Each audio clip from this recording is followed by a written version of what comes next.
Solta a voz, Babu Cabeça. Conhecer a igreja. Pode ser mais forte. Babu Cabeça. Falar da igreja. Babu Cabeça. Conhecer a igreja. Muito boa tarde. E é o sobrenome, né? Boa tarde, minha gente!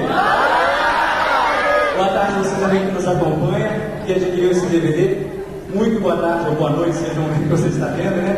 Também sejam todos bem-vindos. É com muita alegria que a gente começa mais uma vez esse momento do Papo Cabeça, que é muito especial para cada um de nós. É um momento que a gente para tudo e vamos falar da nossa igreja. Vamos entender e compreender a nossa igreja. Essa é a nossa proposta. Do jeito que jovens somos, com as nossas dúvidas, com as nossas incertezas, com as nossas inquietações, mas nós precisamos parar esse momento e falar da igreja. Estão aqui? Topam? Topam? Ah, vocês estão com fome, gente? Já está chegando a hora do café. Ah, mas tudo bem. 20 que não tinha nada. E vocês estão aqui, gente? Sim! Esqueceu da fome, beleza. Um negócio meio, flui. E olha só, o Papo Cabeça desse ano está com uma cara nova. É a versão 2007 que está chegando para você. E agora, a partir de hoje, o nosso programa, o Papo Cabeça, ele é tematizado.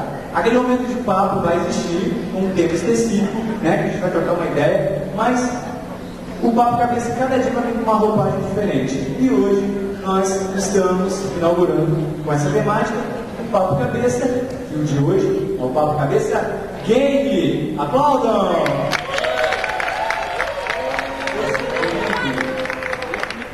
Então, para isso, nós precisamos da participação das equipes, não é?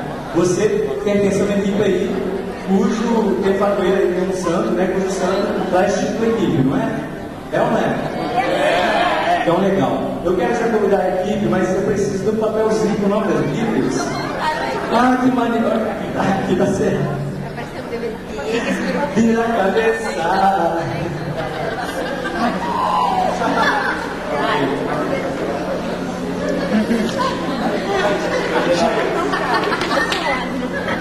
Então vamos lá. Eu quero que os servos de plantão estão aí, me ajudem nessa. Já foi escolhido na hora do almoço, me parece, 2 representantes de cada equipe, não é? Todo mundo já sabe quem é, né? Eu quero chamar aqui então os representantes. Primeiro agora, olha só. Nesse momento eu quero só um representante de cada equipe. Foi escolhido 2 na hora do almoço. Eu quero só um representante. Um representante da equipe Santo Antônio. Gente, vamos deixar aqui nas histórias. Fica aqui, qual é o seu nome? Como? Como? Ele tá animado, né? Olha só. Fica aqui, pode ficar aqui atrás. Isso. O representante da equipe São Francisco. Isso, também precisa, gente. Olha, ela veio falando, né? Olha que beleza. Qual é o seu nome? Ah, tá feliz, né? A gente percebe. Seja bem-vindo ao Papo Cabeça. Fica aí. Quero também convidar da equipe São João Maria Vianney.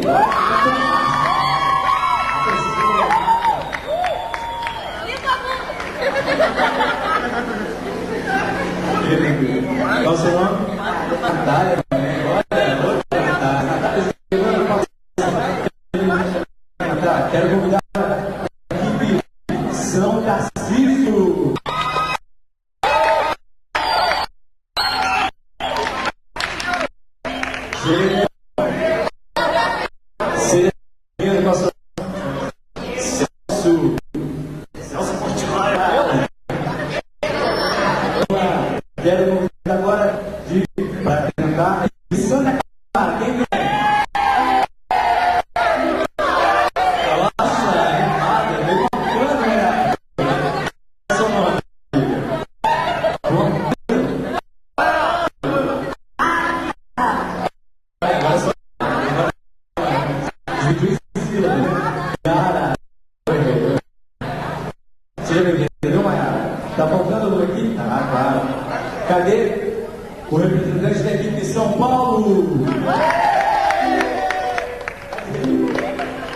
aplaudiu o representante de Admir, né? Aê! Esse queria só que Jesus voltasse. Né? É igual Jesus. Espera nunca vem. Qual o seu nome? Igor. Igor também, fica aí. Então,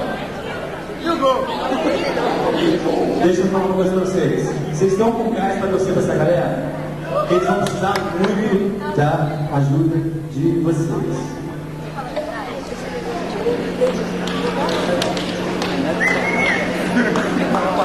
Momentos das técnicas.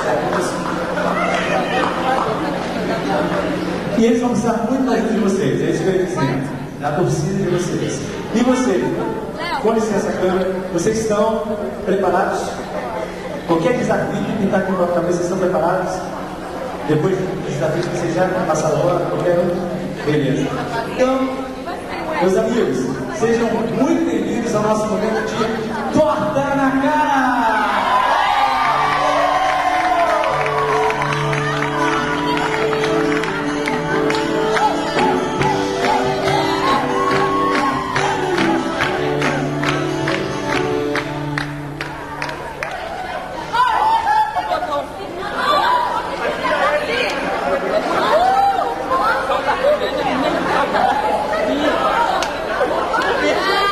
É o seguinte,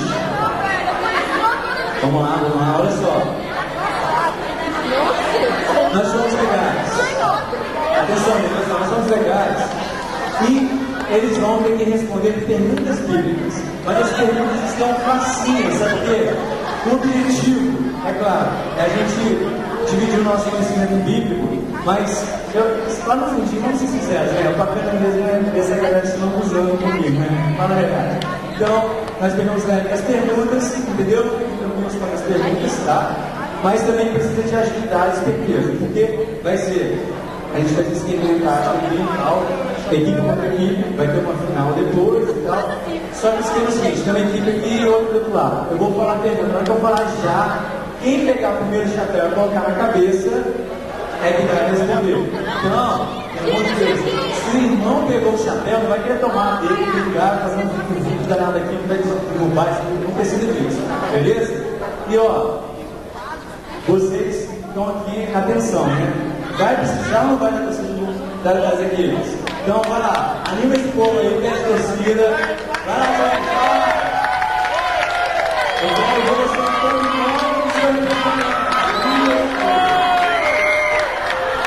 vamos lá, vamos começar isso. Olha só, aqui, vamos lá, isso aí, legal, galera. Do meu lado direito, eu quero o representante da equipe Santo Antônio. Cadê? Isso. E aqui na São Francisco. Preparados? Peraí, Daniel. Eu tenho uma dica pra vocês que vão participar agora dessa brincadeira. Presta bem atenção. Todas as respostas estarão entre Gênesis e Apocalipse, beleza? Show!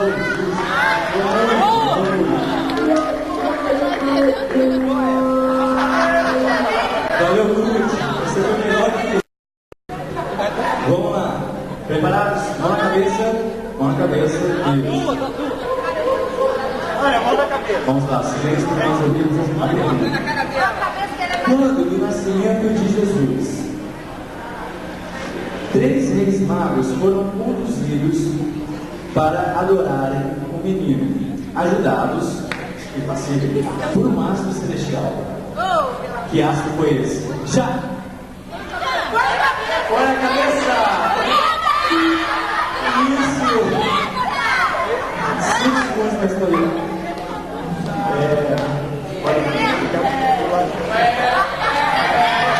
Acabou o tempo!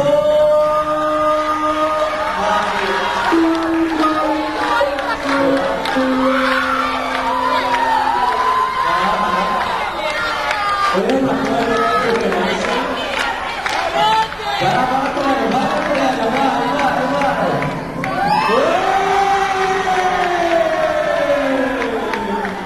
pode ficar aí pra frente, isso. Vamos lá, próximo.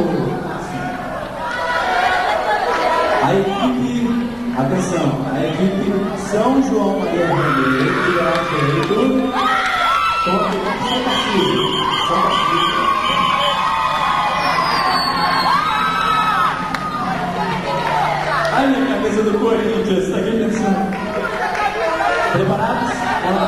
Vai lá, não tem coração não.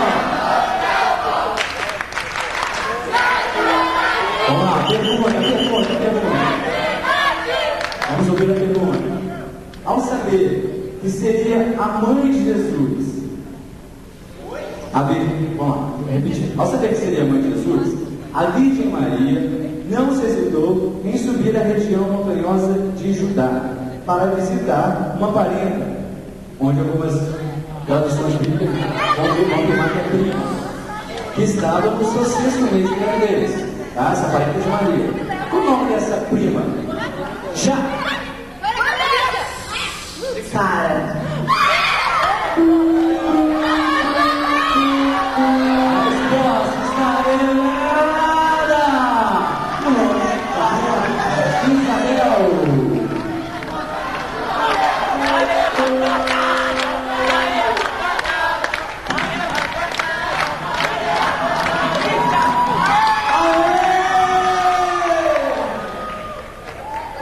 Muito bem.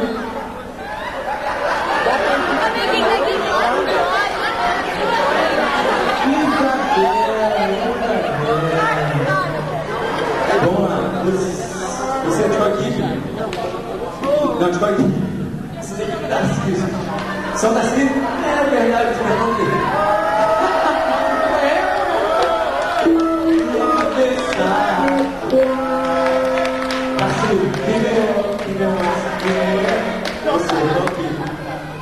São Francisco está dando a pontuação ali.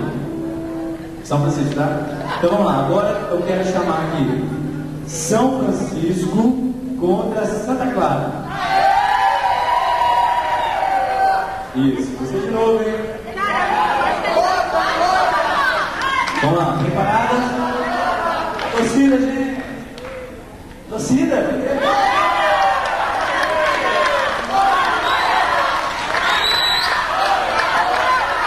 Vamos na cabeça, vamos à pergunta.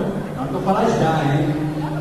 Já falou. No batismo de Jesus, olha que assim, meu Deus, o Espírito Santo de Deus se manifestou em forma de uma ave.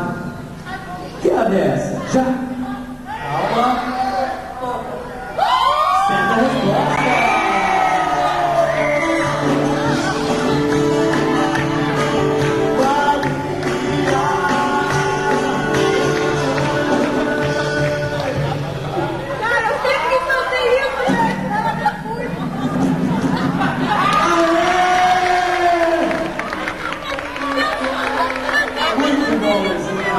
Apresentar a nossa pessoa lá, então é bom daqui. Só um bocadinho, ó.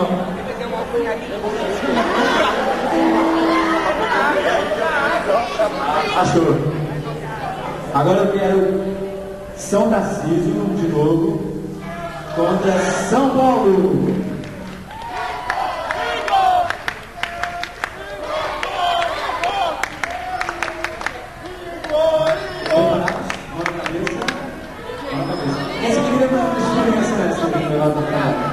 Mão na cabeça. A pergunta, hein? Um homem de baixa estatura, chamado Zaqueu, queria muito ver Jesus passar em meio à multidão.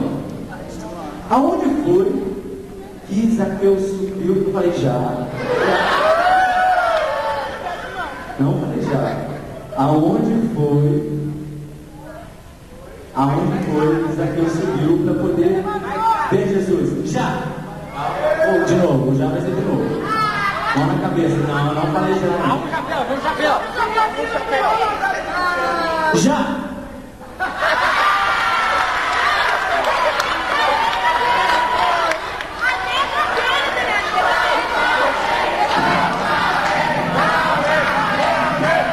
Valeu, sim, vamos lá.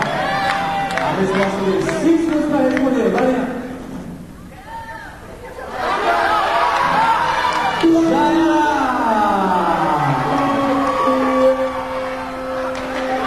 Meu amigo, uma árvore.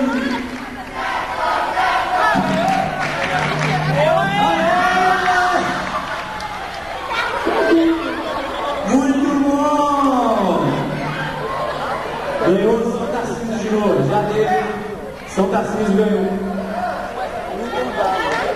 São Tarcísio ganhou, já teve. São Tarcísio, beleza?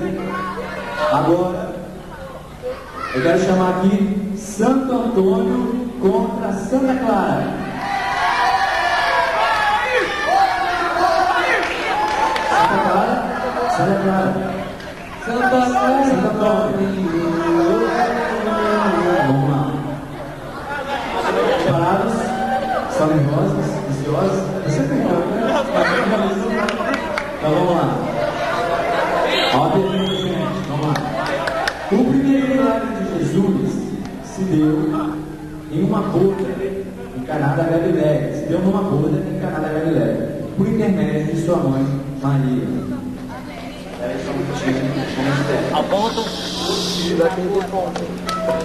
Ah, sim. A galera tá pedindo pra não fazer muito forte, pra não machucar. Beleza? Tocar. Legal? Ele transformara a água em. Pera, ninguém pode soprar. Já! 5 segundos para responder.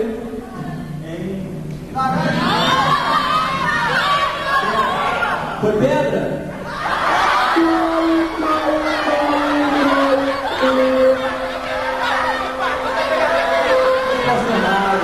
Jesus chamou a água em vinho.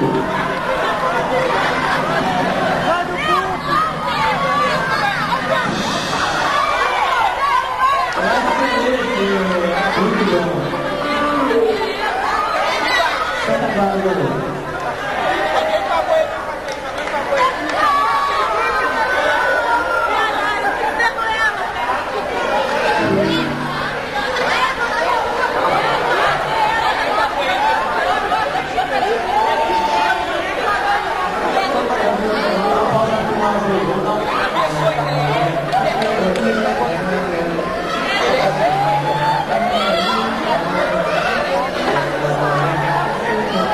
Corta a claquete 56.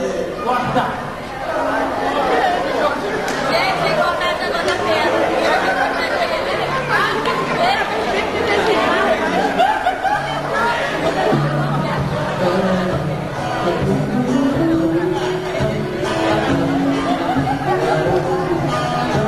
Vamos lá, a última rodada. Agora, São João Maria. Voltando. Vamos lá, quero chamar São João Maria Vianney contra São Paulo.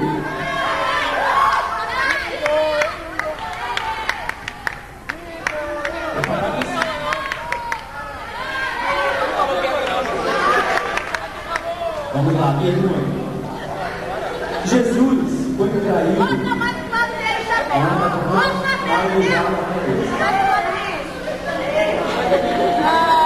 Ele que obedeceu.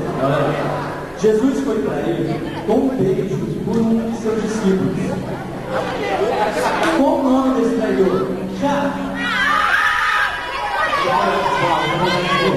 Informação da assessoria aqui, o rapaz ali antecipou a saída. Vamos lá, mão na cabeça, sem sopro de resposta. Já! Judas.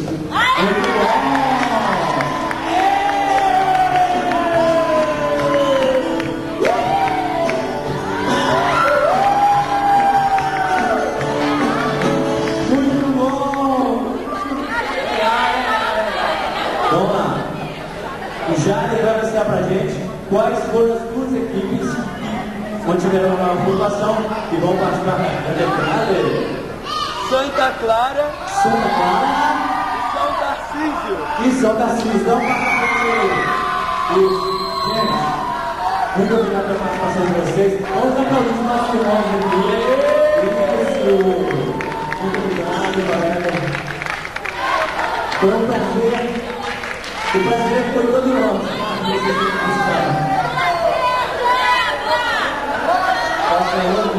Então, olha só, um momento.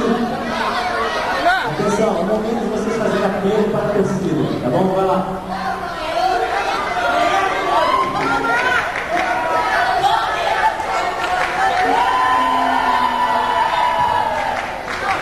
Pode pegar a Pai Nossa, que vai ter um pouquinho. Eu quero continuar na minha. Aí sabe. Aê! Olha só, os dois estão aqui, invictos, limpinhos. Isso, vamos lá.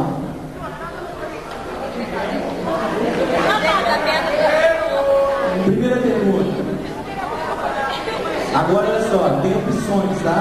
Agora no final tem opções de resposta. Nós vamos responder A, B ou C. Atenção para a pergunta. Atenção. Atenção. Quais os 5 livros que fazem parte do Pentateuco? Letra A. Gênesis, Êxodo, Levítico, Números e Esdras. Letra B. Gênesis, Êxodo, Levítico, Números e Deuteronômio. Letra C. Êxodo, Números, Eclesiastes, Ruth e Esther. A, B, você já. B. Gênesis, Êxodo, Levítico, Números e Deuteronômio?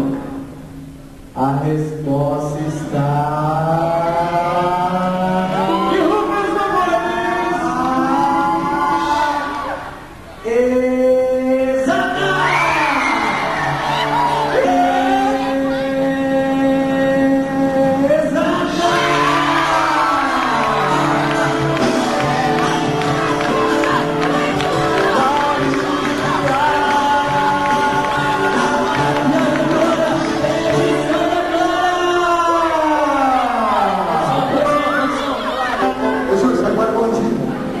Vai embora maldinho.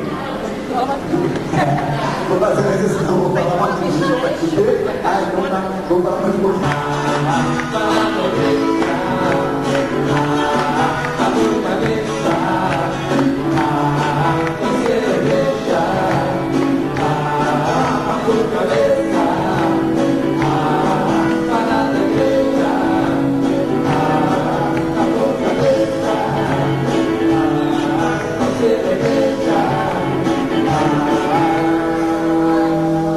Estamos de volta!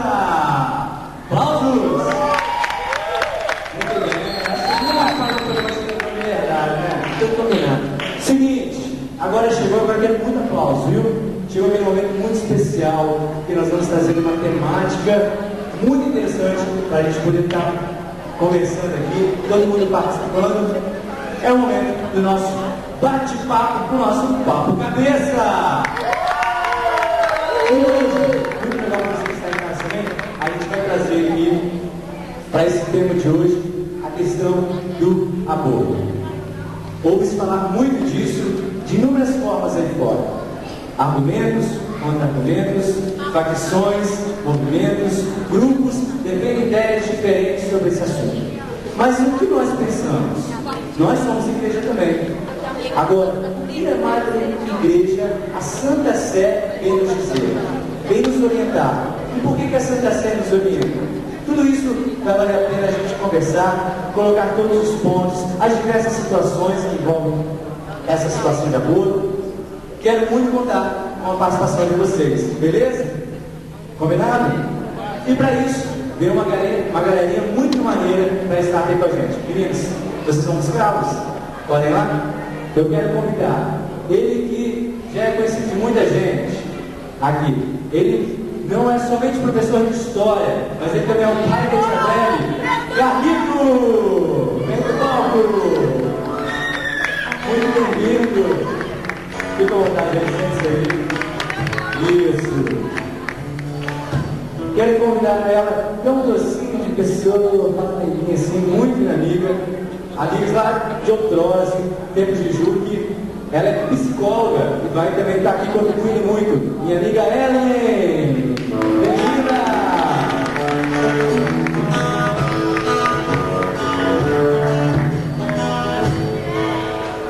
Ele também é professor.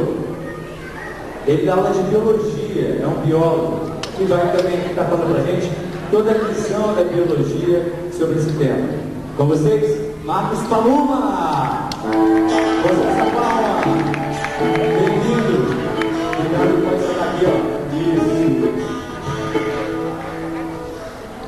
E também um casal muito conhecido da gente. Todos vocês já conhecem. Eles assim têm a cara do nosso encontro. Estão sempre aqui com a gente, ralando, trabalhando. E dessa vez vão estar presentes, contribuindo muito com um testemunho legal pra gente. Quero convidar nossos amigos Vanessa e Renato.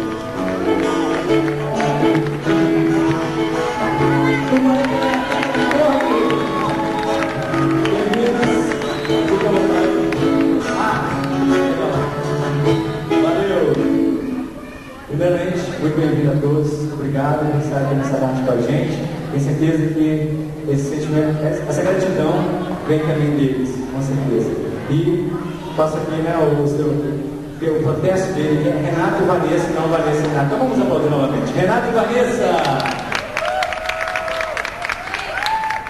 Quero contar uma coisa para vocês antes da gente entrar no tema. E na sexta-feira, o Xuxa, que é sócio também do Papo Cabeça, como diz o Faustão, né? Nosso parceiro, nós tivemos uma experiência muito bacana. Nós tivemos com alunos de ensino fundamental, não, de ensino médio, desculpa, alunos de uma escola particular, e nós batemos um papo sobre esse assunto com eles também, para a gente ter um contato com essa realidade externa à igreja. Como jovens da nossa idade, convivem conosco, mas e muitas vezes não têm essa experiência, essa oportunidade de estar aqui com a gente, o que eles pensam sobre isso? E a gente foi lá conferir. Eu aqui, mas o legal é que a gente está com uma galera aqui maneiraça, que vai bater um papo com a gente sobre essa temática que nós já estamos conversando, que é aborto. Muito boa tarde, galera. Boa tarde. Não, vocês ouviram? Ninguém ouviu, né? Boa tarde, começar daqui, vamos lá. Boa tarde. Tem que dar eco, vai. Boa tarde. Boa tarde. Boa tarde. É isso aí. E a questão que a gente está debatendo, gente, é o aborto. Eu quero saber qual é o seu nome mesmo? Jéssica.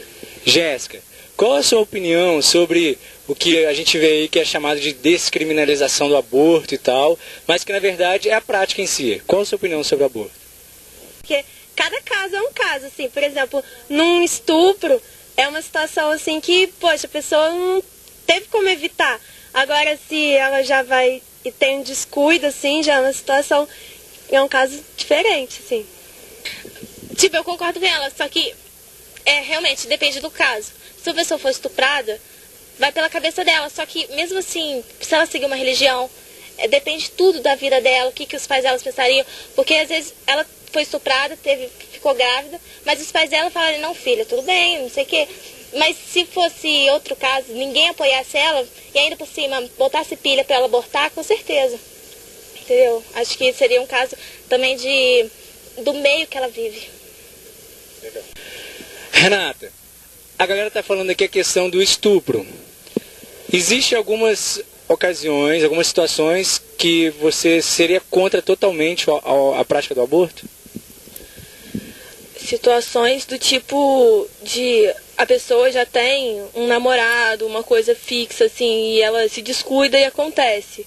Ela engravida. Aí eu sou completamente contra, porque ela conhece a pessoa, que é o pai do filho dela, sabe? Ele já tem toda uma história, mas eu particularmente acho que para um estupro, ter o filho deve ser muito doloroso para a pessoa, porque toda vez que ela olhasse para ele, ela lembraria da violência que ela sofreu ou alguma coisa do tipo.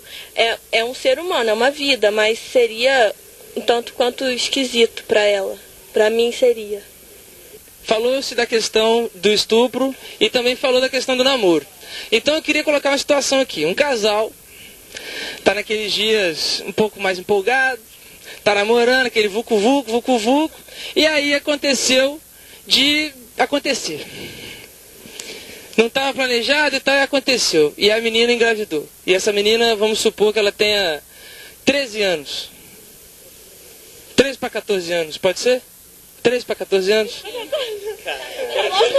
Deu 2 meses, atrasou a menstruação, atrasou tudo, ela tá grávida. E aí? Aborta ou não aborta? Ah, não, cara, filho, mesmo que o menino, pô, se eles sejam novos, mas, pô, é filho deles, cara. Eu acho que, tipo assim, igual minha mãe me fala, assim, você ser mãe, cara, mesmo assim, você não querendo ter o filho, é uma parada assim, muito foda, entendeu? Isso que Tá, mesmo vendo você não recebendo apoio do menino, da sua família, da família dele, você quer ter o seu filho, cara. Mesmo você sendo nova, sendo ruim, tudo, mas você quer ter. Comigo não abortaria. Não abortaria. Eu acho que a menina não tinha que seguir, a menina nem o menino, por mais que eles fossem novos e tal, eles não tinham que seguir opinião, tipo de, o pai não quer que você tenha o filho, a mãe não quer, sabe? Porque ninguém impediu a sua mãe de te ter. Então, se você tá com um filho ali, você quer ter ele, não é importante a opinião de ninguém que importa, sabe? É só a decisão sua. Só que eu acho que eles têm que dar mais apoio, por mais que seja difícil, porque a vida de uma pessoa, a menina fica abalada, o menino depende muito, mas ele também fica mexido, por mais que ele não quisesse, aconteceu, mas todo mundo fica abalado com a situação. Eu acho que todo mundo tem que deixar a pessoa decidir. Agora eu quero perguntar ali pro Tuvalu, né, Tuvalu? Eduardo, mais conhecido como Tuvalu, tá? Pra quem não sabia. É o seguinte, eu quero te apresentar uma situação para você entrar nesse papo com a gente.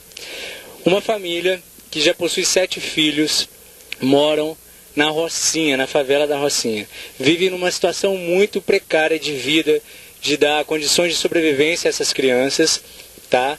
E também por falta de uma educação, até mesmo eles não conhecem nenhum método natural que possa ajudar. E, infelizmente, esse casal, eles estão esperando mais um filho. Nessa situação, eles já estão numa situação muito precária, até mesmo de sobrevivência, de comida, faltando comida dentro de casa. Qual a sua opinião em relação a essa gravidez? Aí deve haver um aborto ou não? Se eles tiverem um filho, vai piorar a situação para a família inteira, porque vai ser mais uma boca para alimentar e aí tem risco das outras crianças sofrerem também. Mas o casal, isso depende da cabeça do casal. Nesse caso, aborto ou não? Na minha opinião, eu não abortava não.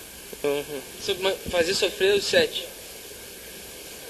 Cara, mas ia ser mais um filho meu, eu não ia matar a criança. O erro é mais dos pais, né? Não é dos filhos.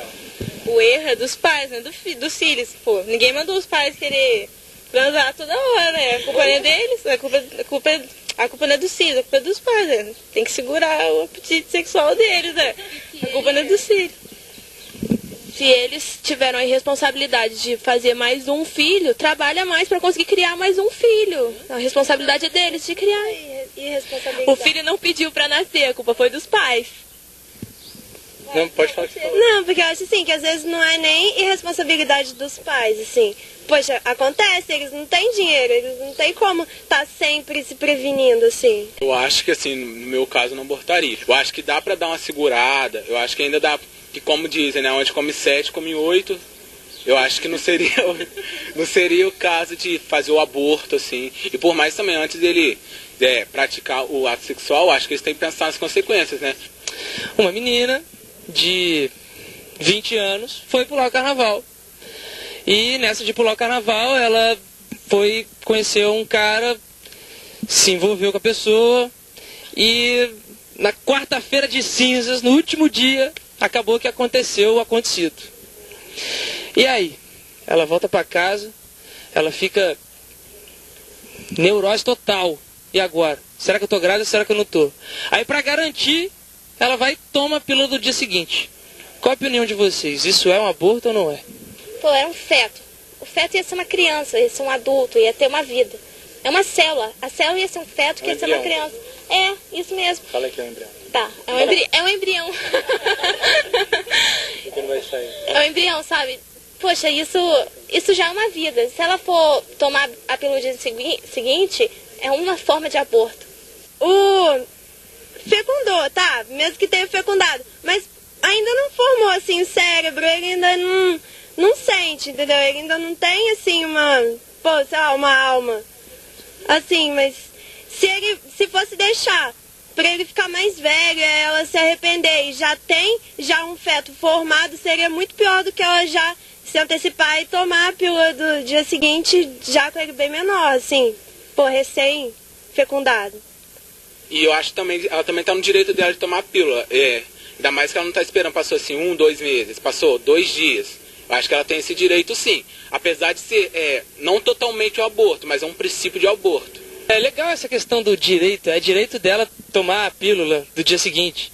E será que a mãe tem total direito sobre a criança que está dentro dela? Ou será que essa criança já tem o próprio direito? Não importa o que aconteça, se a pessoa deixou de fazer, se ela foi para um carnaval, pulou, transou, fez um bando de merda, a criança não tem culpa do que a mãe deixa ou faz, mas ela tem que viver, porque desde o momento que já fecundou, já é um ser vivo. Não importa se tem cabeça, se tem perna, se tem... Você sabe o quê? Tem que nascer. O aborto é um crime. Não importa se a pessoa, sei lá, quer tomar umas paradinhas aí pra pessoa morrer, ela tem que deixar a pessoa viver, o embrião, porque ele não tem culpa das coisas que a gente faz. A mãe, ela tem direito, assim, sobre o filho. Ela sempre manda no filho, até, às vezes, depois que ele já casou. Então, por que quando ele ainda é pequeno, assim, é quando ela mais manda nele, assim, quando ela mais cuida. Então, por que ela não pode fazer essa escolha? Às vezes, Só perguntar uma coisa para vocês. Mas partindo dessa resposta, eu quero lançar para todo mundo. Nesse caso, sua mãe tem, por exemplo, até quantos anos assim, sua mãe ficou ali no seu pé mesmo? Você devia obediência a ela total, integral para ela. Com quantos anos de idade? Até hoje, sempre deu. Tipo, e sua mãe, com a idade, quantos anos você tem? Desculpa, assim, gente, né? Mas nada demais. 15, vou fazer 16. Vai fazer 16 anos. Você acha que com 16 anos que você tá, sua mãe tem o direito por ela tomar conta de você, de te matar? Ah, mas ela não vai... De tirar sua vida? Ah, mas ela já deixou eu viver, ué. Ela teve essa escolha quando ela ficou grávida, não agora. Agora eu já vivo. É porque, assim, a diferença que eu acho é que, poxa, por exemplo, eu já tenho uma percepção da... O feto não, ele não sabe nem o que tá acontecendo ainda. Sim. Olha só, a gente tá num clima aqui, a galera descontraída, todo mundo rindo, porque muito legal o nosso papo, rendeu muito, e a gente ficaria aqui uma tarde inteira conversando, e que eu acho que isso pode se estender aí no palco do Papo Cabeça. Pensando agora como se a gente fosse aquela criança. Nós somos, eu quero a opinião de cada um, você é ou não é a favor de dar o direito dessa criança viver, independente das circunstâncias, independente do contexto ao qual aquela família está inserida, independente de como vai ocorrer depois do nascimento dela, se ela vai ser bem tratada, destratada, se ela vai ter um aparato de sobrevivência em volta dela, não sabemos. Mas pensando especialmente na criança, eu quero saber, vale a pena dar uma chance de vida? Vale a pena a gente repensar os nossos conceitos ou não? o embrião tem que ser gerado, viver, porque ele tem muita coisa ainda para aprender nesse mundo, que ele tem que ainda lutar pelas coisas que ele quer, não é porque a mãe é celebrada, quer tirar, que ele não possa viver. Foda-se ela, a criança tem que viver. Quando no lugar eu não sei, mas eu acho que se a mãe tem responsabilidade de fazer, acho que ela tem que ter responsabilidade de ter a criança. E depende muito. Agora, se for para você ter a criança, para a criança ficar jogada na rua, igual a gente vê aí todos os dias, eu acho que é melhor também não ter. A gente tem que olhar por todos os lados, né? Não sei. Eu acho assim. Ó, eu sou contra porque ela tem a obrigação de cuidar dessa criança até o momento dela sair de casa. Então é isso. Ah, eu sou contra, porque, pô, se a mãe foi lá, fez uma besteira, aí não quer ter o filho por causa da idiotice que ela fez, pô, a criança não tem culpa de nada, velho. A criança tá ali, tadinha. Ela tá ali, ela não pode fazer nada assim. A mãe tem que ter, pô, ela tem que ver assim, cara, eu tô matando meu filho. Podia ser eu. Minha mãe podia ter feito essa mesma coisa comigo. Então, mesmo ela não tendo apoio de ninguém, ela pode, pô, falar assim, eu quero ter meu filho, mesmo sendo nova e tal. Mesmo todo mundo falando que era pra abortar, ela que tem que decidir, porque é o filho dela, é a vida, é uma vida que tá dentro dela. Depois ela que vai cuidar, ela que vai formar essa criança. Pra viver assim, aí, pô, sei lá, chega. Eu sou completamente contra, porque do mesmo jeito que a Viviane falou, eu podia ter sido abortada, todos nós aqui poderíamos ter sido abortados, nossa mãe, nossos pais escolheram pela gente nascer, e a gente não pode escolher para uma pessoa se ela vai viver ou não. Eu acho que se aconteceu, a criança tem todo o direito de viver. Assim, eu sou contra o aborto também, porque eu acho que a grande justificativa, assim, às vezes é a criança vai sofrer. Mas, poxa, no aborto a criança já sofre muito, então, poxa, você não está evitando sofrimento nenhum para ela. Eu não sou a favor nem contra, porque eu, infelizmente, não conheço tudo que essas pessoas já passaram. A mãe que está passando por aquilo, a situação que levou ela a pensar no aborto e que talvez fez ela fazer isso. E é uma coisa muito difícil de se falar, porque vem da gente, vem assim, a gente às vezes fala assim, eu não me conheço o suficiente para falar o que eu faria nesse momento. É uma coisa muito difícil, eu não sou a favor nem contra. Acho que tem que ser analisado ao redor dessa criança, como que ela vai crescer, qual vai ser a educação dela e tal. Eu acho que a mãe tem o direito sim de optar pela vida da pessoa. Não assim, a partir dos primeiros dias, mas agora depois de um mês eu já acho que é um crime. Os primeiros dias, tá, tudo bem, vai ser um assassinato, mas não vai ser um assassinato totalmente, vai ser parcialmente um assassinato. Eu acho que vai ser bem pior se depois ela pegar, largar o bebê no lixo, como a outra menina disse. É sempre muito bom a gente ouvir as opiniões, porque é legal a gente se fazer pensar. As questões são sempre aí no nosso cotidiano, para a gente estar analisando, para a gente estar pensando, e sem perder aquele nosso senso de justiça. Isso é o mais importante, e o que a gente deve se policiar, a gente deve se vigiar na formação dos nossos próprios conceitos de vida. Então eu tenho certeza que a opinião de cada um aqui, mesmo que seja diferente da sua, da minha, da dele, da dela, é muito importante para cada um de nós. Então a gente ouviu falar já nesse início de conversa sobre a questão do estupro. É usado muito, até a gente conversava antes, por movimentos, facções que defendem o aborto, usam disso como um pretexto, um argumento maior para se defender o aborto. Eu estou aqui com algumas perguntas que foram feitas por essa galera, que os CERNs recolheram das equipes. E tem até uma pergunta que eu quero lançar para o Carlito, que veio trazendo para a gente exatamente essa questão da visão da igreja, a posição da igreja sobre esse tema. Carlito, a pergunta deles é o seguinte: quando a gravidez é consequência de estupro, é pecado abortar? A igreja, ela coloca aqui, no caso específico do estupro, a mulher que foi vítima dessa violência, ela tem até o direito de abortar. Nesse caso específico, mas a igreja entende que a vida é mais importante. Eu dou um exemplo concreto. Na Bósnia, a Bósnia é um país lá da Europa, Mediterrânea, em que houve uma guerra civil agora nos anos 90, da Yugoslávia, da antiga Yugoslávia. E as mulheres muçulmanas da Bósnia, o exército de sérvios, eles estupraram centenas, milhares de mulheres muçulmanas. E essas mulheres queriam abortar. Elas não queriam sequer ter um filho porque foram vítimas de uma violência durante um período de conflito. E aí é interessante observar o seguinte: aí, na época, o nosso saudoso Papa João Paulo II intercedeu pedindo que aquelas mulheres consentissem em ter essas crianças, que a igreja e algumas outras organizações não governamentais de direito da vida se encarregariam de conseguir lares para essas crianças que seriam desejadas. Muitas mulheres, um bom número dessas mulheres consentiram que a criança nascesse, mas não quiseram sequer ter contato com essa criança após o nascimento. E 5 anos depois desse ocorrido, foi feita uma reportagem, passou no Fantástico, teve ampla divulgação na mídia mundial, o que aconteceu com as crianças da Bósnia. E apareceram crianças lindas, saudáveis, vivendo a sua vida em lares, cheios de amor, totalmente plenas, E tem, inclusive, no Brasil, famílias aqui pertinho da gente, em Guaratinguetá, em São José dos Campos, e também em Ribeirão Preto, estão entre as famílias que adotaram essas crianças. Então, a igreja, embora entenda a dor da mulher que é vítima dessa violência, e até entenda o caso respeite a decisão que essa mulher, de repente, querer abortar, a igreja é contra o aborto. Ela aconselha que, mesmo na circunstância, a vida é mais importante. A igreja é totalmente favorável à vida. Só explica para a gente uma coisinha, essa questão da lei brasileira, na questão do estupro. Ela vem até sobre o título de despenalização da mulher, porque ela não é uma lei de incentivo ao aborto. Explica um pouquinho rapidinho para a gente como é essa lei. Então, no Brasil, no caso, a lei atual é totalmente contra o aborto. O aborto é crime.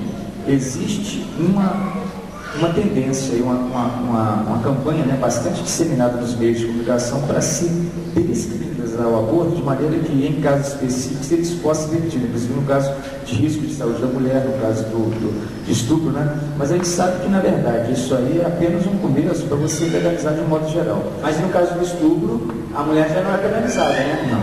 Não, hoje existe uma jurisprudência, um entender jurídico que não há problema não. Agora, inclusive é interessante observar que existe uma campanha tão forte contra o aborto que há pouco tempo houve uma polêmica muito grande sobre a questão das células-tronco. E o que foi feito? Aquela polêmica que deu das células-tronco e tudo mais, podia se usar as células-tronco ou não.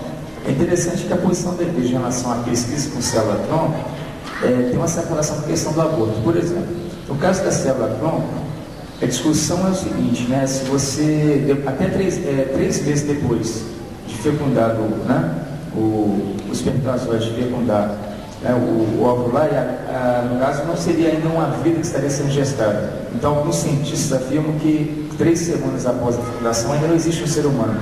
O ser humano só se poderia considerar uma vida humana a partir da formação do sistema nervoso. A igreja entende que não, a igreja entende, aí depois o Marquinhos pode ser mais claro nisso aí, inclusive, mas a igreja entende que a partir do momento que há a fecundação, aquelas 2 células, o que nós somos hoje são bilhões e bilhões de células, mas tudo começou com a fecundação.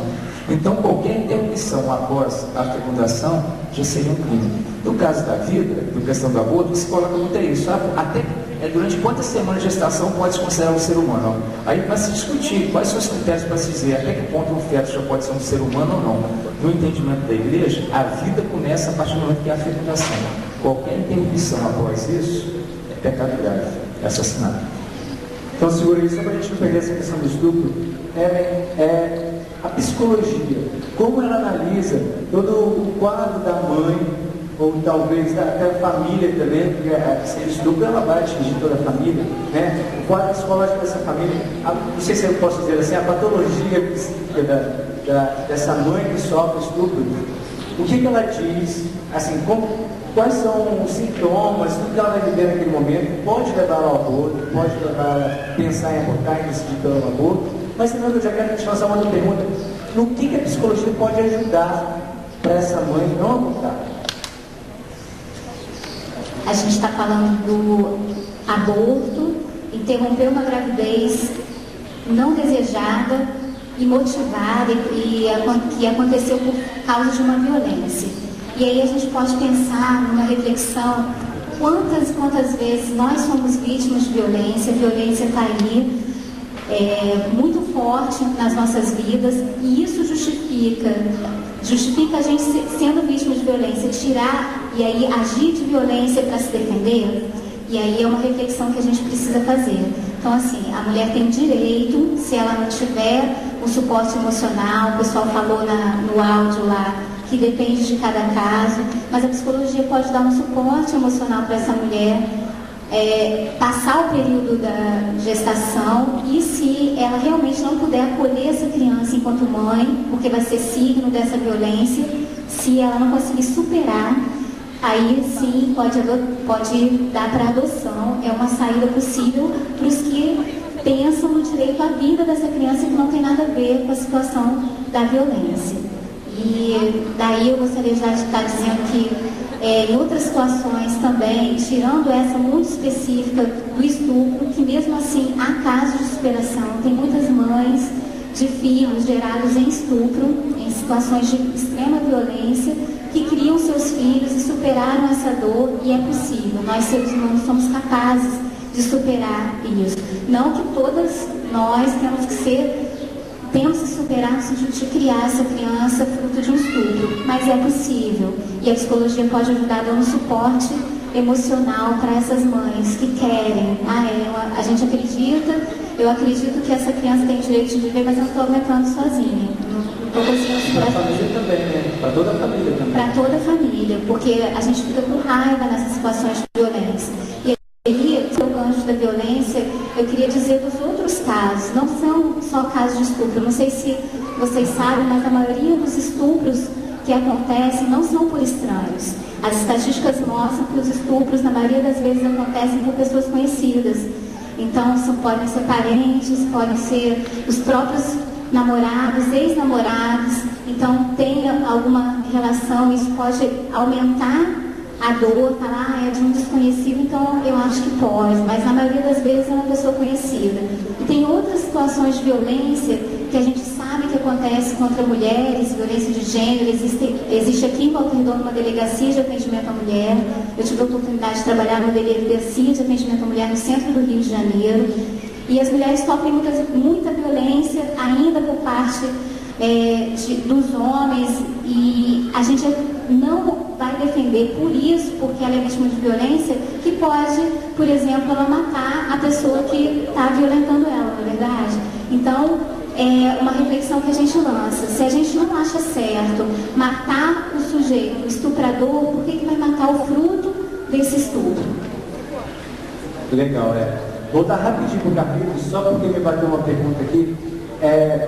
A igreja costuma não trabalhar com mal menor. Ela não trabalha com duas medidas, né? Mas nesse caso, já deu uma possibilidade. No último caso, a mãe deixar essa criança nascer para dar para uma adoção, como a Ellen citou. O que a igreja diz quanto a isso? A igreja defende, eu dei o exemplo da Bósnia, a igreja é favorável à vida. Realmente ela entende que uma mãe necessitar um filho de estupro pode ser humanamente falando muito complicado. Mas a vida, acima de tudo, ela é defesa. A igreja sempre é favorável à vida.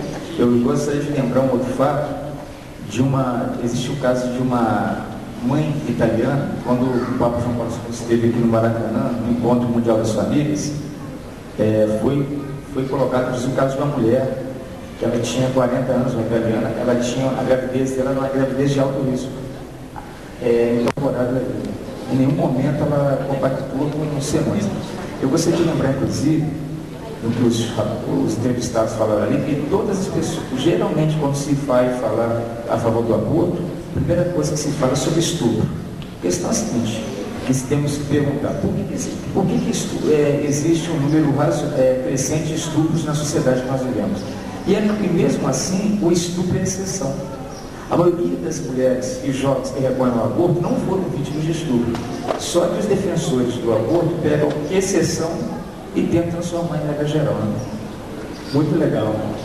Agora eu quero começar um pouquinho aqui com o Marquinhos, essa questão de a igreja acredita de que, desde o momento da concepção, tem lá a célula masculina, né, reprodutora masculina com a célula reprodutora feminina. Tá. Juntaram-se ali no ato sexual, houve uma concepção. Há vida ou não há vida ali? Ainda há pouco, o Carneiro estava fazendo referência à situação de que, para algumas pessoas, só haveria vida a partir do momento em que teríamos a formação de um sistema nervoso.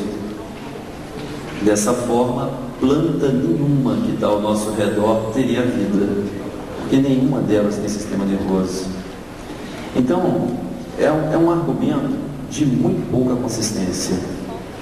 A gente determinar o início da vida pela forma do feto, porque durante muito tempo parte da comunidade científica, querendo defender o aborto, dizia que só passaria a existir vida enquanto não tivesse a conformação de um feto, nós não teríamos vida. Depois passaram a dizer que seria, não, no momento de formação do sistema nervoso somente, entende? Daí para diante a gente passaria a ter vida.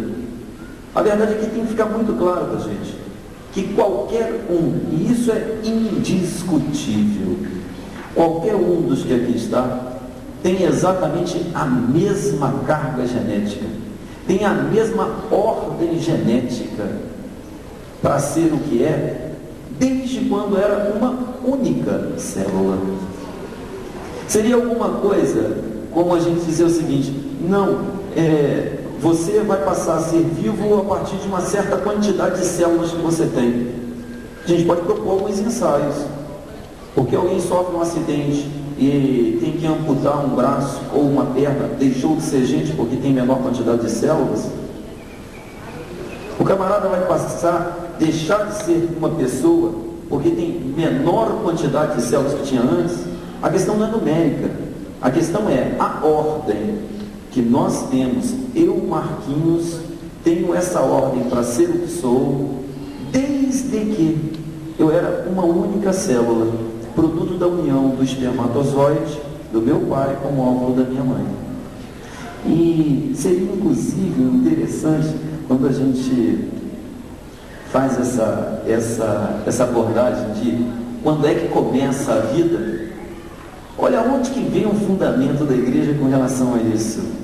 Vem lá do livro de Jeremias.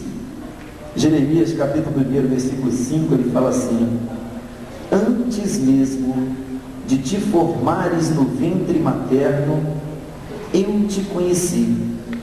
Antes que saísses do seio, eu te consagrei. Deus já nos conhecia enquanto indivíduo e enquanto pessoa que iria representá-lo no mundo, porque nós somos imagem e semelhança de Deus. Deus já nos conhecia bem antes de nós estarmos formados no ventre de nossas mães. Quer dizer, no momento em que nós temos o encontro de um espermatozoide com um óvulo, e nós não estamos nem no ventre materno ainda, biologicamente falando, Deus já nos conhecia enquanto pessoas. A nossa identidade já estava firmada ali. Então parece ser um contrassenso a gente dizer: só passa a ser vida depois que tem formato de um feto. Só passa a ser vida depois que tem sistema nervoso. O que é isso? Na verdade, a nossa identidade genética estava na primeira célula, quando houve a união de um espermatozoide com um óvulo.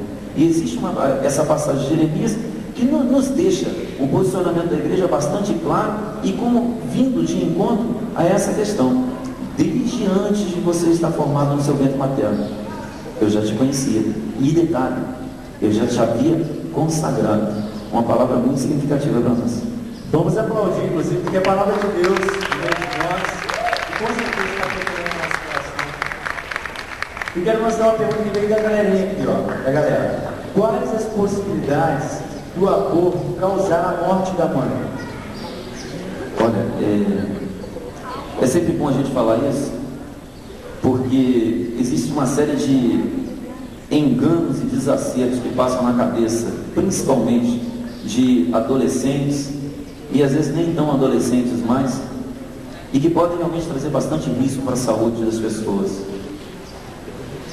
Hoje em dia, existem alguns remedinhos, alguns comprimidos, que são caros, muito caros. Compra-se a unidade desses comprimidos. Mas diante do sufoco que o casal está passando, o casal vai e lança a mão de comprar esses remedinhos que sempre tem quem aparece vendendo. Eu conheço situação. Quando a gente fala de vida, vida é uma coisa fantástica. Vida é uma coisa que vem realmente de Deus. E o poder da vida é realmente fabuloso.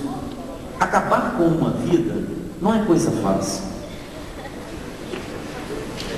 E às vezes esses comprimidos que têm uma eficiência louca não conseguem vencer a vida. E eu tenho situação que eu conheço de a criança nascer, a pessoa desejando abortar, ouviu alguém lhe dizer: olha, toma um comprimidinho tal, porque o neném então morre e você vai perder o neném. O neném não morreu. E o neném nasceu com lesões gravíssimas, com um processo de malformação violentíssima. Onde é que fica a inconsequência? A inconsequência primeiro do ato para poder formar a criança, que geralmente é impensável, e depois, no segundo caso, de tomar um comprimido que sabe Deus quem deu a informação para ele, e que pode ter o risco de falhar e gerar ainda mais esse fator consequencial de se ter uma vida extremamente danificada, uma vida com problemas por muito tempo, por um segundo ato de inconsequência. A gente fala da situação do aborto, que pode ser lesivo a uma criança que, vencendo essa situação de aborto, nasce com lesões, nasce com problemas de má formação. Eu conheço situação de crianças com má formação em membros, em mãos, em braços, em pés, por conta desses remedinhos que não conseguem vencer a vida e acabam trazendo prejuízos maiores. E para a pessoa que tomou, gente, eu acho que tem que se gostar muito pouco. Porque as alterações que esses remédios podem provocar no corpo de uma pessoa são fabulosas. Numa situação de tomar esse bendito remedinho, que frequentemente corre no meio do pessoal quando surgem essas situações, a menina pode entrar numa crise hemorrágica e morrer. Mata o feto e mata a mãe também, numa crise de hemorragia. Aí vai correndo para o hospital, em meio a uma crise hemorrágica, e tomara ter um hospital para ter tempo de fazer socorro, fazer uma intervenção e conseguir segurar a vida da menina. Porque a gente tem que considerar também que existe uma realidade, como a realidade de Volta Redonda, que tem uma infraestrutura de saúde que pode talvez estar segurando uma situação dessa. Mas o remedinho que se toma aqui em Volta Redonda, se toma em qualquer canto do Brasil. E em quantos lugares a gente vai ter um posto médico, e aí a gente já precisa ter um hospital montado para poder segurar algumas situações decorrentes de um aborto mal feito, em que a menina fica com crises, com hemorragia uterina, em que ela adquire infecções, em que ela entra em quadro de febre gravíssimo. Essas infecções podem trazer lesões que nós não teremos mais condições de corrigir, porque a menina pode estar perdendo o seu útero, pode estar perdendo o seu ovário, isso determinando infertilidade para o resto da vida, por causa de uma bobeira. E até te cortando, Marquinhos, você não acha, você enquanto educador, que há uma omissão por parte, talvez, do Ministério da Educação, por parte do Estado, vamos dizer assim, da área da saúde, no nível de informação, porque isso que você traz para a gente não escuta muito falar isso. Não vamos ficar dependendo da mídia, né? Mas essa informação não precisa chegar, talvez, às salas de aulas, talvez às nossas casas, de alguma forma. Você acha que há uma omissão? Qual a solução seria para isso? Se, na sua opinião, há essa omissão? Eu acho que todo sistema de informação é importante. A gente deve valorizar. Agora, fica aqui um apelo que eu faço, principalmente a adolescentes, que é a questão da emoção. Todo mundo sabe que um ato sexual pode gerar um engravidamento. Todo mundo sabe. Agora, envolvido em uma situação de momento, e aí a gente está falando em emoção, é a emoção que aflora na juventude, é a emoção que aflora no adolescente, e a emoção fala mais alto do que o racional. E não falta motivação para se tomar atitudes em cima das emoções. Pois é, rapaz. Então eu sinto isso. Nós precisamos sim fazer um trabalho forte de informação, mas a gente tem que fazer também um trabalho forte de fazer com que as pessoas tenham condições de ter domínio das suas emoções.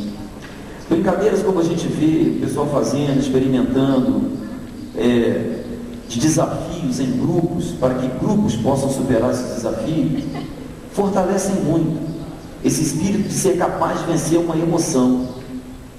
Muitos aqui já devem ter vivido a experiência de saber que não conseguiria dar um passo adiante diante de uma situação difícil que lhe foi colocada. A minha perna não vai adiante, o meu braço não vai adiante. Mas em cima de um controle emocional, em cima de um exercício do controle emocional que é feito, em cima de um estímulo que você sabe que está por trás de você, você não só dá aquele passo, como você dá 3, 4 e 5, e você sai vitorioso porque você conseguiu vencer a sua emoção. Então, existe sim carência em informação, a informação precisa vir, mas fica para a gente. Nós precisamos ter domínio do nosso emocional. Isso é extremamente importante. Está dando muito bem, Ricardo. Eu quero pedir a atenção de vocês agora para a gente tocar com ela aqui na questão, falarmos aqui da inconsequência. Tá? A questão do estupro, digamos lá, a pessoa cometeu esse ato de estupro. Pensa-se que está se livrando de um mal, né? Você teria uma situação indesejada da gravidez, seja por qual circunstância, social, às vezes, né? Aquela mãe que tem 8 filhos, acaba engravidando de mais uma, não tem condições financeiras de dar uma questão mínima de sobrevivência, uma situação mínima de sobrevivência daquela criança, e naquela emoção, como nós falamos aqui e tal, vem incentivo de muitos lados, acaba abortando. Seja qual for a circunstância, eu só quis ilustrar isso, porque essa é uma situação que também foi muito colocada nesse bate-papo que a gente teve na sexta-feira. Como fica o psicológico dessa mulher, dessa mãe, talvez dessas pessoas que apoiaram o estupro após o ato do estupro?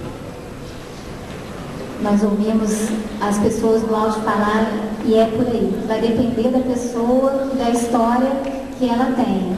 Mas, de uma maneira geral, sempre há consequências de um ato tão sério e que tem relação com a vida como um aborto. E eu pesquisei, na Grã-Bretanha o aborto é legalizado. Então não passaria, por exemplo, pelo risco que o Marquinhos está falando de um aborto mal feito. Então teria lá todas as técnicas, teria os riscos de uma cirurgia para se fazer o aborto. E aí, quando a mulher decide por fazer o aborto, eles entregam um folheto na mão dessa mulher, dessa grávida, para ela ler. Eu gostaria de compartilhar com vocês como é que é esse folheto na Grã-Bretanha. Está dizendo, esse é um texto que é pró-aborto, inclusive. E aí diz que o aborto é um acontecimento de vida importante, complexo, passível de alterar o funcionamento cognitivo e emocional da mulher e determinar sofrimento psicológico, é obviamente verdade, sendo esse sofrimento particularmente intenso na altura de ponderar a decisão a tomar. Mas também não minto se afirmar que é em simultâneo para muitas mulheres fonte de alívio, de normalização da atividade emocional. No folheto que é entregue a qualquer mulher que pretenda fazer aborto na Grã-Bretanha, cujo aborto é legalizado, a maneira como irá, está escrito o seguinte, a maneira como irá reagir ao aborto dependerá das circunstâncias do seu aborto, das razões que a levam a fazer e quão segura ela se sente da sua decisão. Alguns estudos sugerem que as mulheres que abortaram podem estar mais vulneráveis ao aparecimento de doenças psiquiátricas ou risco de comportamentos autolesivos, quando comparadas a mulheres da mesma idade que não abortaram. Contudo, diz que não há nenhuma evidência de que esses problemas sejam realmente causados pelo aborto. Com frequência, desenvolvem-se na continuação de problemas previamente existentes na vida da mulher. Esse é um argumento pró-aborto. Mas, está dizendo aqui, esses riscos da consequência psicológica e psiquiátrica de um aborto na vida de uma mulher, diz que vai depender da continuidade dos problemas que ela já traga na vida. Eu quero saber aqui qual das meninas, inclusive meninos que nunca tiveram problemas na vida, problemas emocionais, problemas na família. Quem não tiver problema, como diz Jesus, atire a primeira pedra, levante o braço. Então fica complicado dizer que vai depender da continuidade dos problemas que teve na vida. Então, se a pessoa está com o emocional já fragilizado, ela pode desenvolver mais problemas que uma outra que esteja mais fortalecida nessa área. Mas dizer que não vão ser intensificados os problemas emocionais que todos nós temos no momento desse, em que se toma uma decisão dessa, é inviável, e nem no folheto distribuído lá na Grã-Bretanha para as mulheres que já decidiram abortar pode ser omitido. Então, as consequências vão existir, vão variar em intensidade de pessoa para pessoa, mas é muito frequente que vai mexer em questões muito profundas nossas, das nossas feridas. E quem aqui não tem feridas emocionais, não tem feridas psicológicas que podem ser revestidas nesse momento? Muita gente vai dizer que consequência pior vai ter uma gravidez indesejada. E eu posso dizer para vocês que muitos de nós somos frutos de gravidez indesejada. Nem por isso estamos mal, nem por isso não temos a nossa contribuição a dar à vida. Então, que direito nós temos de dizer que uma gravidez indesejada não tem direito de prosseguir, ou que a mulher tem direito de interromper essa gravidez por ser indesejada, como se fosse solução para os problemas que ela possa enfrentar decorrentes da gravidez.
Solta a voz, Sabu cabeça.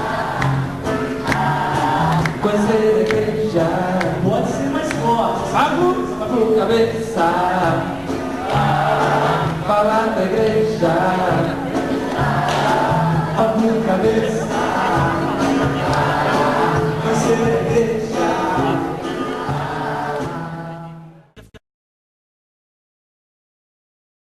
Nós estamos aqui ao lado do nosso bispo diocesano, Dom João Maria Messi, e queremos perguntar para o senhor, Dom João, primeiramente, muito obrigado pela sua presença conosco, né, presidindo a Eucaristia para nós, e queremos perguntar como fica o coração de bispo, enquanto pastor, ver assim a juventude, né, parte da juventude do seu rebanho, reunida num final de semana de carnaval, num retiro espiritual como esse, onde o mundo lá fora oferece tantas outras opções, esses jovens, nós aqui fizemos a opção de estarmos com o Senhor. Como fica o coração do bispo? Certamente se alegra, espera que esta experiência não fique nos 3 dias de carnaval, mas que realmente seja uma experiência de conversão, porque é isso que é o mundo de hoje, todos nós, em todas as idades em que nós estivermos, precisamos de conversão, isto é, de uma adequação da nossa vontade sincera, realmente despojada do orgulho, de suas posições, e adequar à vontade de Deus. Temos o exemplo de Jesus, que se tornou obediente até a morte de cruz. E nós temos uma tendência de não obedecer, nem a Deus, nem à igreja, muitas vezes. Então, é preciso que revejamos, por isso que tem os retiros, não apenas nesse período, mas também outras oportunidades, para que nós coloquemos a nossa consciência diante do Senhor, que nos diz que devemos fazer a vontade dele e não a nossa, É isso que eu almejo para a juventude, para mim, porque também sou pecador, preciso me converter sempre, e para vocês todos, para que realmente sejam jovens que dão testemunho desta opção que fizeram por Jesus, Jesus é aquele que nos conduz, caminho, verdade e vida.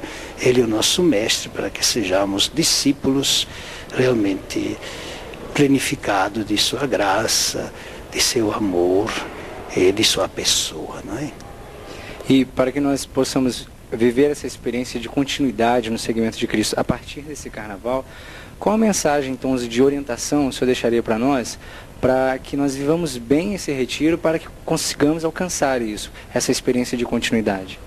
Cada um de vocês tem uma comunidade eclesial. Então fiquem unidos a essa comunidade. Sem comunidade eclesial não há realmente discípulo e discípula de Jesus. Nem os movimentos substituem a comunidade eclesial. Os movimentos são válidos, certamente fazem um grande bem, desde que ele esteja em sintonia com a comunidade onde eles estão. Então vocês, pessoalmente e como grupo, têm que se inserir na sua comunidade. Então, João, nosso muito obrigado. Mais uma vez agradecemos a sua presença aqui conosco e pedimos a sua bênção. Eu já dei a bênção. Que sejam todos abençoados, isto é, apoiados, né, conduzidos pela luz de Deus, do seu Espírito que está entre vocês, que está com vocês, está em vocês, e que lembre realmente que este Espírito tem suas exigências, né? O fruto do Espírito de São Paulo, que é a caridade, a alegria, a paciência, a humildade, a lealdade, o espírito de bondade, de benignidade, de paz e particularmente de equilíbrio, que hoje precisamos exercer muito. Equilíbrio, isto é, ser não dominados pelos outros, mas nós termos domínio de nós mesmos, sempre com a obediência ao Pai. Muito obrigado mais uma vez. Está aí a voz de um sucessor apostólico aqui pra gente, a voz de pastor, e a gente fica aqui, 12º encontro de Carnaval, Jovem no Coração de Cristo. Estamos aqui ao lado do Padre Bernardo Tus. Padre Bernardo, já é o nosso 12º encontro de Carnaval. E nesses anos, né, esses 12 anos, o senhor sempre presente conosco, né, digamos que é o nosso padre veterano aqui do encontro, né? Como fica o coração do padre? A mesma pergunta que nós fizemos também ontem para o Dom João, o coração do padre, né, enquanto pastor também, e estar aqui com essa juventude reunida no Carnaval. Como que fica nosso coração? Meu coração fica cheio de esperança, não é? É como Jesus disse que nós temos que semear, e em qualquer campo que está aberto, ou qualquer terrinha que aparece, a gente tem que semear a mensagem de Jesus Cristo. A gente vai na esperança, na fé, e com muito amor à juventude. Porque a juventude é um campo ainda muito pouco trabalhado, e a semente do reino pode ficar aí. E se a semente pode ficar por aí, perdida em tantos lugares, qual a mensagem que você deixa para esses jovens que estão aqui reunidos, para que não deixe perder essa semente? Que continuem esses encontros, e como nós falamos lá fora, que todo jovem, toda juventude presta muita atenção ao espaço de vida que ele tem, seja na escola, no trabalho, na família, entre os amigos, amigas, que dentro da própria sociedade, com seus acontecimentos, que o jovem crie realmente aí uma postura católica firme, definida, sem fanatismo, serena, e sempre dando sinal de que ele é realmente um católico, um seguidor de Jesus Cristo, né? Isso que é importante. E hoje precisam mais que nunca jovens que se organizem e lutem por si mesmos e pelos direitos humanos. Está dado o recado, e nós aqui queremos, diante das câmeras, estar homenageando o senhor mais uma vez com a nossa 12ª camisa, não é? A plateia não é muito grande, mas aqui a plateia aplaude, você também aplaude aí, com a nossa gratidão pela presença do senhor mais uma vez. Está dado o recado, gente. Padre Bernardo, muito obrigado mais uma vez. 12º encontro de carnaval, Jovem no Coração de Cristo. Estamos no nosso 4º e último dia de encontro.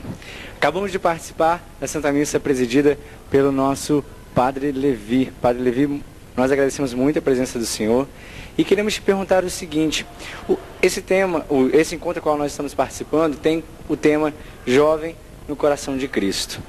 Eu quero perguntar para o Senhor, o que é preciso para nós, enquanto jovens, para que nós consigamos alcançar esse objetivo de estar no coração de Cristo?